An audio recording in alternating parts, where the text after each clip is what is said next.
Probably Louis Armstrong. I'd have to go with Pops. Satchmo. Yeah, because his sound had that poignance in it and that recognition of tragedy, but it had that heroic optimism. So it would be tragic, but it would also be heroic. Like, yes, this is a tragedy, but it's like, you know, it's heroic. It's always something that's facing the world, not naively, recognizing what it is, but not naively, and dealing with some real optimism and belief in humanity. And that's what I really love about him. Yeah. Did you and Miles ever sort of come back together before? We battled to the end. we never could get it. We never. Because you thought he had left his roots. Well, you know, we both knew who each other. We know who each other were. You know, he knew what I was out. First time I met him, I was 19. He looked at me and said, "So you the police, huh?" I mean, it's just one of those things that went that way. But our relationship didn't have anything to do with what was in the media. You know, it only had to do with the music and how you saw the music. With the music, like he knew. I knew his music, so, you know, with me it wasn't speculation. He knew what he had done. He did. I mean, it was a tragic decision he made for himself, and it was somewhat tragic for me, and that it took me a lot longer to learn how to play in an environment that was polluted by the philosophy he chose to practice after he started imitating rock music.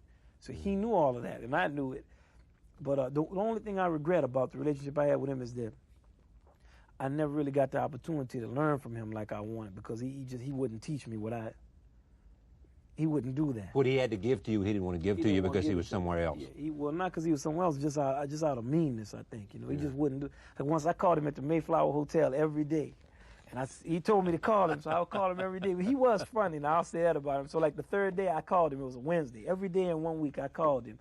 And the third day I said, "Miles, this Wynton, I'm just calling to get some of that information." He said, "You still looking for that?" That's exactly what I mean, you know, he just did what he did, man. I felt real bad for him, but, you know, everybody makes their own decisions. You're still looking for that. I'm still looking for some information. It's Wednesday. I thought you know. What's next for you? You gonna release these albums? You got this thing on public television. What else?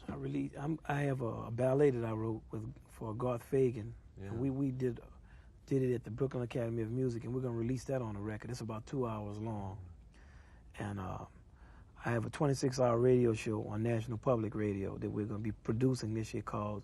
It's called What Makes the Music. And also I'm working with Lincoln Center, artistic director of jazz at Lincoln Center, with Rob Gibson, who's the director, and Stanley Crouch. And, everybody, we're all working on a strong in between program. there'll be a couple albums. Yeah, we'll put some albums out. Thank you, man. All right. Nice to see you. Yes, sir.